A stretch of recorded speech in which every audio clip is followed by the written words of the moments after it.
All right, strap yourselves in, because today we are diving headfirst into one of the most infamous prison breaks ever. The 1962 escape from Alcatraz. Yeah. A story that still has people debating, did they make it or did they, Yeah, did they drown? That, Did they that's a drown? mystery. It's a total mystery. And we're going to try to unpack some of that today. Yeah. So we've got a ton of sources to sort through. We do. We have a very interesting selection of information here. We've got the official FBI reports. Right. We have some historical records from Alcatraz. We've got a study guide that someone put together, which I always find interesting. Yeah, like a fan-made kind of a thing. Yeah, a fan-made study guide, which is it's pretty interesting. That's cool. It's got some good information in it. And then we've even got a briefing document and some handwritten notes. Oh. Which, who knows where those came from? A little mystery. A little mystery. Right there in our... Right from the start. Sources. I love it. Yeah. So before we get into that crazy night of the escape itself, I think it would be helpful to kind of set the stage. Absolutely. Can you tell us a little bit about Alcatraz? Like what made it so inescapable? I mean, obviously it's on an island. We all know that. Right. Yeah. But there's got to be more to it than that, right? Yeah. I mean, everyone knows that it was on an island. Right. Everyone knows it was high security. Maximum security. Yeah, maximum security. But what made it truly inescapable was actually the design. Okay. The guard towers were positioned in such a way that they had overlapping sight lines. So no blind spots. There were no blind spots. Wow. And even the food, and this is something that I think is particularly interesting, the food was supposedly better than average for prisons. And that was a very specific tactic. To reduce the motivation to escape? Exactly, to reduce the motivation to escape. Yeah. If they're not starving and desperate, they're less likely to want to, risk their lives to get off the island. That's so interesting. So basically they're like, hey, we'll give you decent food. Yeah. Just stay here. Just be good. Behave. Yeah. Right. So we've got our three main, I don't know if we want to call them masterminds, but... Yeah, I think masterminds is fair. The masterminds of this escape, Frank Morris and then John and Clarence Anglin. Yeah. And then they had an accomplice, Alan West, who helped plan but didn't actually escape. Right. So what set these guys apart? Right. So what set them apart? Well, Frank Morris was basically... He was a career criminal, right? Yeah, he was practically a career escape artist. Yeah. High IQ. Yeah. Always testing systems. He'd escaped from other prisons before. So It wasn't his first rodeo? No, not at all. This was not his first rodeo. Yeah. But the Anglin brothers, though, Yeah. that's where it gets really fascinating. Okay. They spent their childhood swimming in Lake Michigan. Oh, wow. And this is the really interesting part. They would often swim in Lake Michigan when it was still partially frozen over. Wow. That's hardcore. So, I mean, you talk about cold water. Yeah. These guys were used to it. So this wasn't just a jailbreak for them. It was almost like a test of skill. Right, like they'd been training for this their whole lives. Yeah, like they'd been preparing. Without even knowing it. Yeah, without even realizing it. Yeah. They were building up the skills they would need. It's like it was meant to be. Yeah, in a way. All right, so let's get into this plan because it was pretty elaborate. I mean, we're talking spoons, a drill made out of a vacuum cleaner motor. Yes. Like, how did they even... Where did they get this stuff? Where did they get this stuff? It's a great question. Yeah. Believe it or not, Yeah. prison workshops. They had workshops? They had workshops in Alcatraz to keep the inmates occupied. Okay. And Morris, because of his mechanical aptitude, likely got himself assigned to one of these workshops. So he was working in there? He was working in there. Okay. And I don't think the motor was just dumb luck. Right. I think he probably spent weeks dismantling, studying appliances to know exactly what he needed to borrow. Oh, that's smart. Yeah. So he wasn't just strong, he was smart, he was patient. Yeah, very methodical. Wow. Okay, and they also had this secret workshop. Like, this wasn't just some hole-in-the-wall situation, right? No. Tell me about this. No. They were operating in a utility corridor. Okay. Within the cell block. Within the cell block. Yes. So they were... So it was right there. They were right under the guards' noses. Wow. They had widened the vents that lead to this space, creating a workspace. Okay. And again, it speaks to their understanding of the prison's layout, knowing where those blind spots were And the guards never notice, like all this missing metal, the noise. Right. Well, they covered the vent openings with cardboard. Okay. And they would paint it to blend in. And they timed their activities to coincide with the prison's music hour. So they're using that as a cover? Yeah, for noise cover. Wow. They even used clothes piled under their blankets to make it look like they were sleeping in their cells. Oh, wow. That's so meticulous. Yeah, it was a very meticulous misdirection. Okay, I got to ask about this raft and the life vests that they made out of raincoats. Right. 50 raincoats. 50 raincoats. Stitched together. Yeah. Where did they get 50 raincoats? It's amazing. Well, Alcatraz actually provided inmates with basic supplies. Okay. Including raincoats. Okay. They probably gathered them slowly over time. Maybe they traded for extras. But the method for sealing the raincoats, they used heat from the steam pipes. Okay. And that came straight from a popular mechanics magazine. What? Which they had access to. So they were reading DIY magazines in Alcatraz. Apparently so. That's amazing. That's hilarious and amazing at the same time. All right, we got to talk about the dummy heads. The dummy heads. These things are legendary. So they actually fooled the guards during bed checks. They did. How detailed were these things? They were incredibly detailed. Wow. They used a mixture of soap, concrete dust for texture, toilet paper. They even used real hair that they had smuggled out of the barbershop. Oh, my gosh. And there's this great little detail about Frank Morris's dummy head. It actually had a broken nose. Oh. Yeah, supposedly because it had fallen off the bed at one point and they'd had to fix it. So they gave it a backstory. They gave it a whole backstory. Oh, that's so funny. It's fantastic. That's a great little detail. So they're working under this incredibly strict surveillance, right? Right. Were the guards really that clueless, or do you think they maybe like purposely turned a blind eye? You know, it's a question that's been asked for decades. Right. Some people believe that maybe a few guards were sympathetic to the inmates. Right. Or maybe they'd accepted bribes. Right. But without any concrete evidence, it's all just speculation. It's all just speculation. Okay, so we've got the stage set. They've been planning for months. They've got their workshop. Yeah. They've got these dummy heads in place. Right. What exactly went down on June 11th? Yeah. Well, after 10 p.m., while most of the prison was settling down, lights out, that sort of thing, Morris and the Anglins, they put their plan into action. Okay. Alan West, though, hit a snag. What happened? His vent cover, the one they'd been painstakingly widening, it wasn't fully removed. Oh, no. So he was trapped. Oh, talk about bad timing. I know, right?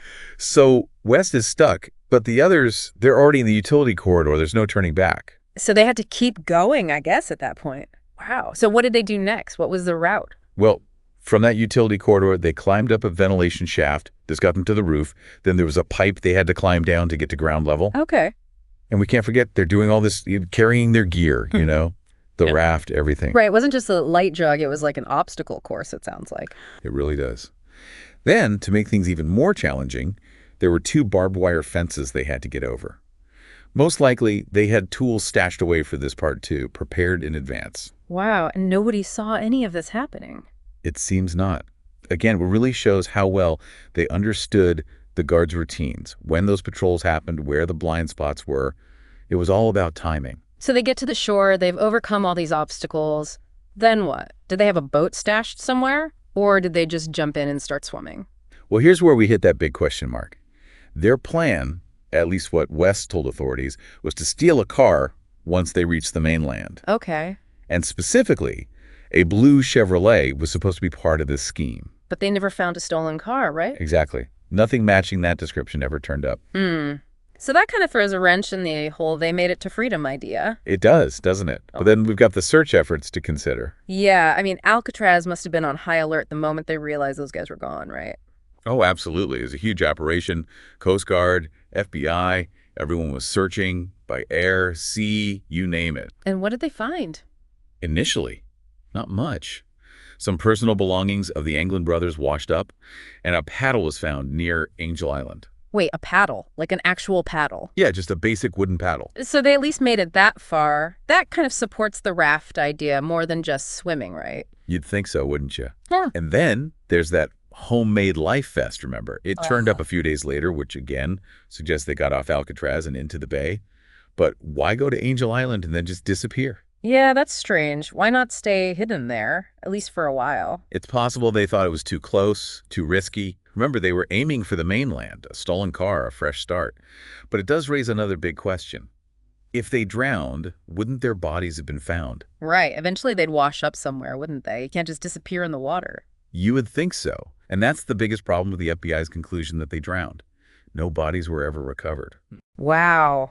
Despite all that searching. Despite all the efforts. And there was even a sighting. A month later, a Norwegian ship reported seeing a body floating near the Golden Gate Bridge, but authorities dismissed it as a likely suicide. Couldn't they tell the difference, though? I mean, that seems like a big assumption to make. It's debatable. Some coroners claim the currents could have preserved the body in a way that made it hard to identify. But officially, that sighting was never connected to the escape. And it's this missing piece, the lack of bodies, that keeps those "they survived" theories going. Makes sense. So the FBI officially closed the case in '79, right? But didn't you say the U.S. Marshals still have a warrant out? So are they still considered fugitives? It's a weird situation. The FBI, they said case closed, they drowned, no evidence to support them surviving. But the marshals, maybe they're a little more hopeful they never actually withdrew their warrants. It's like they're acknowledging that without bodies, there's always that chance. Right. Maybe just a sliver of a chance, but still a chance. And I bet that gives some comfort to the families, you know?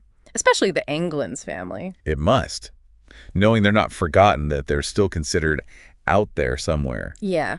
Okay, so we've got the official story, but what about the more, shall we say, creative they lived theories? Because I have a feeling people haven't just let this go. Oh, not at all. Some of these get pretty wild. Like, there's a report of the raft being found on Angel Island. Wait, the whole raft, not just the paddle. The whole raft. And supposedly there were footprints leading away from it. So, if that's true, they landed there, gathered their things, and just vanished into thin air. That's the mystery, isn't it? Did they have help? A boat waiting just offshore? Or maybe they blended into the crowds in San Francisco. Who knows? It's like a real-life spy movie. Right. And remember that blue Chevrolet we talked about? The one that was supposed to be their getaway car? Yeah. Well, there are reports of a similar car being spotted in different states after the escape. No way. And supposedly with men matching the descriptions of Morris and the Anglins. So they went on a cross-country road trip. Maybe. Ditch the car somewhere, start a new lives. It's definitely a romantic idea. Super romantic. Okay, but what about those Brazil photos?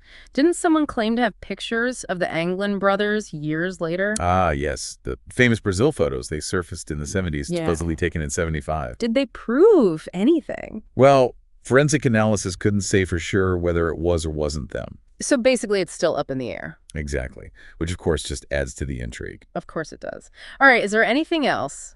Or is that pretty much it for the they made it theories? Well, there's one more piece of the puzzle that came out in 2013, a letter claiming to be from John Anglin sent to the San Francisco Police Department. What?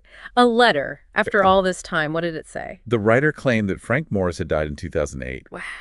and Clarence in 2011, and that he, John Anglin, was alive but had cancer. Oh, wow. He even offered to turn himself in exchange for medical treatment. After all those years on the run, did he actually do it? No, he never showed up.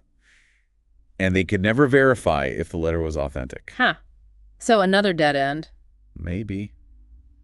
Or maybe a clever distraction. It's like they wanted to keep people guessing. Exactly. And of course, there are tons of other theories floating around out there. Oh, I bet. Everything from them being picked up by a boat, to mob connections helping them disappear, even secret tunnels out of Alcatraz. Secret tunnels? No, that's just getting ridiculous. Right. But I guess that's what happens when you have a mystery with no clear answers. People's imaginations run wild. Yeah, you're going to get all kinds of theories. So after examining all this, the planning, the escape itself, all this evidence, what do you think? Did they drown or did they pull off the impossible? You know, after all this, I don't think anyone can say for sure. The evidence is so compelling on both sides. It's almost like a choose-your-own adventure. Pick the ending you like best. Yeah. Which one feels right to you?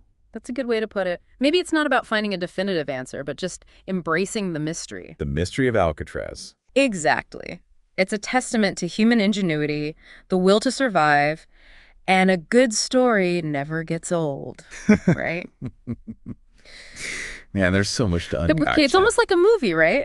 It really is. I Yeah. mean, the whole thing, it's almost too perfect, Yeah. almost too good to be true, you know? It's funny. The thing I keep coming back to, and maybe it's just because I'm a dad, but those Anglin brothers Yeah. swimming in a frozen lake. I mean, come on. That's incredible. That's You just can't even imagine. what? I mean, it makes you wonder if it almost prepared them for what they were about to face, you know? Yeah, like their whole lives were leading up to this moment. They were meant to escape from Alcatraz. What about you? What's the one thing that's really stuck with you? You know, I gotta say, the ingenuity of it all just blows me away. Oh, yeah. The fact that they could plan this out so meticulously Hmm. under those conditions, that's what gets me. Yeah, I mean, think about it. They're in Alcatraz, right. one of the most secure prisons in the world. Maximum security. Yeah, and they're not just sitting around complaining. They're using their time. Right. They're studying. Hmm. They're making tools. They're creating these incredibly lifelike dummy heads. Yeah, the dummy heads. I mean, it's incredible. It's amazing. I still can't believe they pulled that off. Right. To fool the guards like that. Yeah. It's amazing. It's kind of funny, too. It is, yeah. It's like, were the guards really that clueless?